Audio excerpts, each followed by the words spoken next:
por fortuna algunas de estas cuestiones han sido erradicadas de la Constitución, pero a pesar de que estén erradicadas, la población en general no deja de pensar cómo van a dirigir las riendas de la nación estas personas ignorantes, ¿no? Por ejemplo.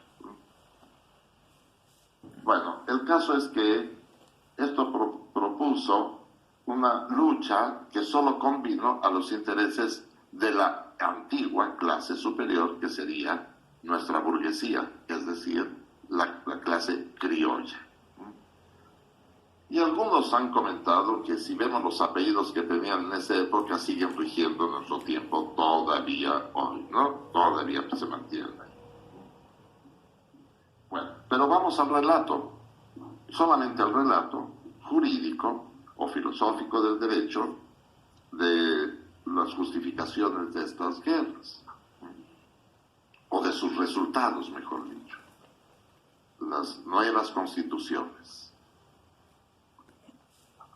Y el relato indicaría lo siguiente: antes, durante la Edad de la Fe, el soberano era el rey, con cualquier denominación que se le quiera dar en cualquier cultura, el rey. Que claro, Edad de la Fe es rey por la gracia de Dios, ¿no? Dios lo puso ahí.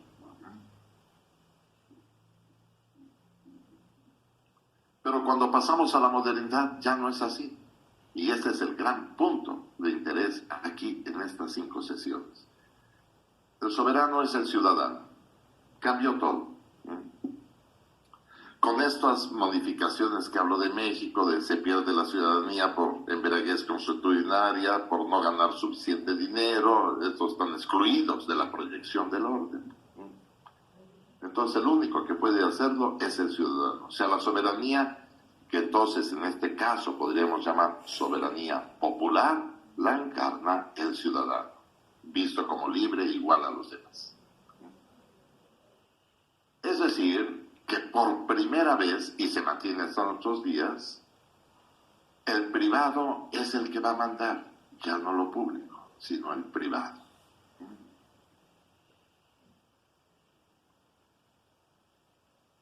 Aún con las aportaciones de Michel Foucault, si se quiere apelar a él, también se corresponde esto. O sea, Michel Foucault, en el libro ya citado, no sé si en la primera o en la segunda sesión, de su historia de la sexualidad, el primer volumen, La voluntad de saber, va desarrollando muy bien el trabajo, indicando a la mujer tiene como función producir mano de obra, porque es la etapa que está analizando, ¿no? Pero el último capítulo, poderosísimo, construye la categoría de biopolítica, en donde indica él que el soberano del poder sobre la vida y la muerte de los súbditos, ¿no?, se encaminará a una nueva política que es la administración de la vida. Ha sido corregida esta hipótesis, particularmente por Giorgio Agamben, al quien he citado la sesión pasada, en su Homo Sacer, ese libro también ya citado la sesión pasada. ¿Por qué lo corrige diciendo empezó un poco antes, no en el siglo XVII como considera Foucault, sino más antiguamente con los bandos soberanos, o sea, así como el bando de los municipios que tenemos nosotros, ¿no?, de buen gobierno y cosas. Con ese comienza. Y yo me permití corregir a Agamben diciéndole, pues en realidad inicia cuando transitamos una sociedad estatal. Porque administrar la vida significa vamos a matar a uno para vivir todos los demás, ¿no? Entonces es biopolítica, estrictamente hablando. Pero la cuestión importante es esa, de que la soberanía ya no recae en el rey. La soberanía ahora recae en el ciudadano, que es quien dictará, al final de cuentas, si quieren delegadamente, el destino de un país, la elaboración de leyes, etc., ¿no? O sea, nombrará al presidente de un país, al igual que nombrará a quienes hagan las leyes de ese país, ¿no? Entonces tiene ese poder ahora, suficiente poder, podríamos decir. La división de poderes de la que tanto se habla no se corresponde tanto con esto, aunque sí existe esta división de poderes, ejecutivo, legislativo y judicial. No lo desconozco. Pero la división de poderes la crea Carlos Marx cuando analiza Inglaterra. Entonces ahí se aprecia cómo los legisladores los desarrollaban pues solamente la aristocracia, ¿no? La Cámara de los Lores.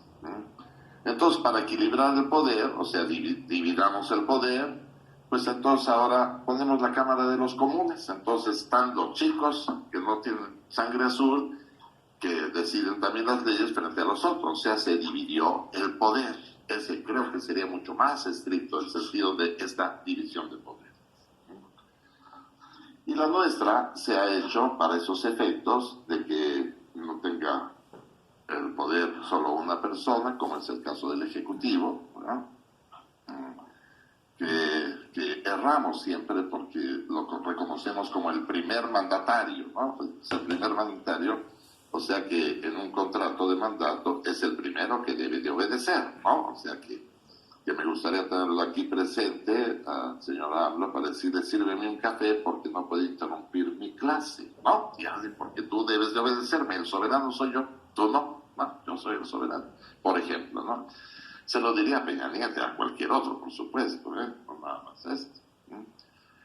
En fin, que esta idea de esta división de poderes es así, pero tenemos una historia linda a este respecto también.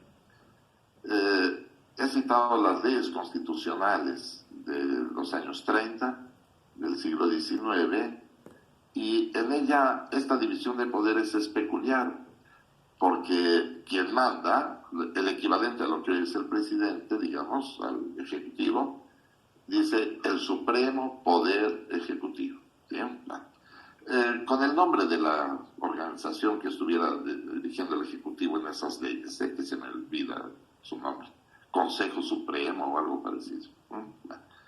Pero nuestra constitución, la actual constitución, reforma de la del 57, afirma a todos los poderes muy lindamente, ¿no? El Poder Judicial se encarga de todo esto y cada vez le da más estrictas cuestiones para que no se desvíe de su labor. Al Legislativo también le da, pero cuando llega al Ejecutivo lo enuncia el Supremo Poder Ejecutivo. Bueno, esa es una cuestión semántica importante, ¿no? Porque si es supremo, significa que es el que manda, ¿no? Está por encima de los demás poderes. Así que eso también deberíamos de considerar. Si se acuerdan de esta cuestión de las palabras que vimos con Elias Canetti, la conciencia de las palabras, con el aforisma de Karl Kraus, entre más mides de cerca una palabra, más lejos esa mirada te llevará, y lo desprendimos en varias palabras como just, de justicia, mito, comunidad, inmunidad, resurrección, insurrección. Aquí también cabe. Supremo poder significa que le está dando las potestades para regir el territorio nacional. Punto. No hay más. Y esto parece que es una ley suficientemente positiva y vigente, porque quien está ahí manda.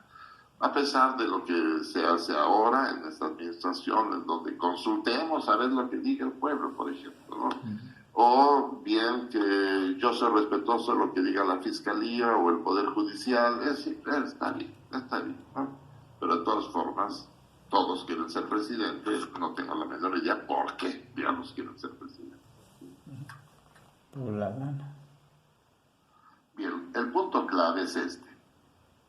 La soberanía recaerá como soberanía popular. Y esto entonces significa que el privado es el que manda. Pero esto nos deja una cuestión dramática también, ¿no? Porque cuando esto sucede, somos conscientes, si sucediese hoy también, de que formal o informalmente hay una estratificación social. Se piense solamente en las categorías que construye a este respecto la sociología integracionista. O sea, en sociología hay dos ámbitos, integracionista y sociología del conflicto. El marxismo es un ejemplo de esta segunda, Y todo el estructural funcionalismo es un ejemplo de la primera, de una sociología integracionista. Si estamos con el marxismo, se hablará de clases sociales, y estas clases sociales serán la clase dominante y la clase dominada, por ejemplo, ¿no? Lo cual es fácil de evidenciar también.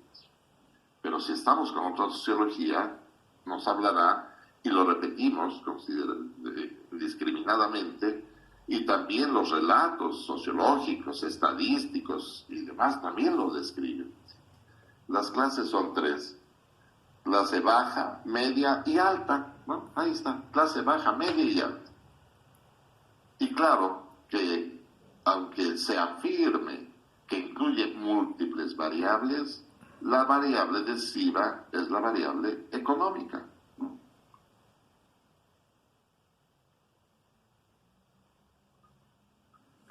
Tan es así que yo preguntaría, ¿a dónde les gustaría vivir, no? En la Ciudad de México, en la ciudad donde se encuentran, ¿no? Y claro que, pues, yo escogería San Ángel. A mí me encanta estar ahí, ¿no? Pero es carísima la zona, ¿eh? O sea, una casita te cuesta 50 millones de pesos. No, pues imposible. No, ya no puedo hacer. ¿Usted a qué se dedica? Soy profesora, con razón, ¿no? Ahí yo no puedo ascender, ¿no? Ahí. Entonces, ¿de qué clase de usted? De media. Y después la dividimos mucho, de media baja y media alta. Entonces tal vez pueda decirle, yo soy de media alta, pruébalo. No tengo pruebas, ¿no? O sea, no, muéstreme su chequera. No se la voy a mostrar jamás en la vida. Son datos privados, ¿no? Ya. Pero está presente, es lo que quiere evidenciar. Está presente eso, ¿no? Entonces, claro, que la cúspide de la estratificación social la constituye la clase alta. Digamos un término muy común, no por juristas, sino por otros chicos que hablarán, hubo una gran fiesta y se reunió lo mejor de la sociedad. Lo mejor de la sociedad. ¿Cuál será estos chicos que pertenecen a lo mejor de la sociedad? La única variable que se destaca ahí es la variable económica, ¿no? Ahí, los más ricos se reunieron ahí. Y todavía más absurdamente, en algunas provincias, no voy a mencionar cuáles, pero sí se afirma, nos invitan a tal reunión donde se va a reunir la crema innata de la sociedad. Bueno, la crema innata de la sociedad, ¿no? Si voy, pues sería un drama, porque entonces dirían, este seguro es un viejo rico, ¿no? Seguramente van a decir eso. Y no, me falta 50%. Soy viejo, pero no soy rico, ¿no? Entonces me quedaría ahí estancado en ese punto, ¿no? O sea una categoría sociológica o una categoría de la vida cotidiana, se entiende que la clase alta son los ricos y la clase baja son los pobres de la sociedad. Para que se aprecie más radicalmente, me parece que la sesión pasada afirmé, o la primera sesión creo, cuando vimos funciones manifiestas y funciones latentes, ¿no? Sí, la cárcel nace con la justificación de corregir al delincuente y después de readaptarlo, y se mantiene esa hasta nuestros días. Pero eso es solo una función latente que encubre la función real, o sea, la latente, perdón, ¿no? ¿Y qué significa eso? La cárcel nace para gobernar la pobreza, ¿no? O sea que el derecho, y el derecho en general, ha nacido para gobernar la pobreza, ¿no?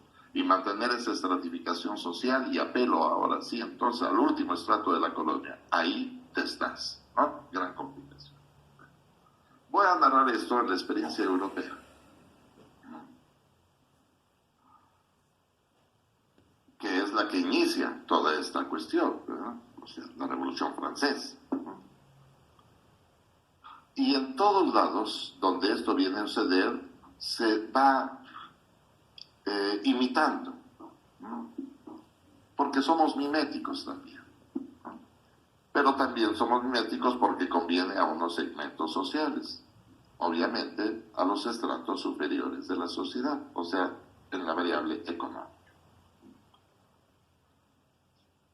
Cuando nace este Estado moderno, que podríamos considerarlo técnicamente cuando nace el Estado de Derecho.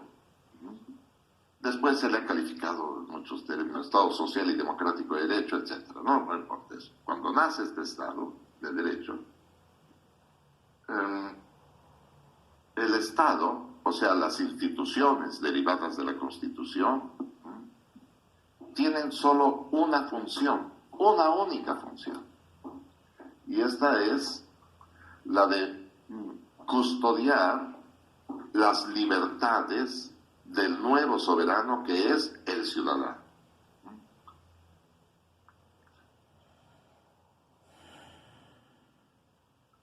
Esa es su función. Puede intervenir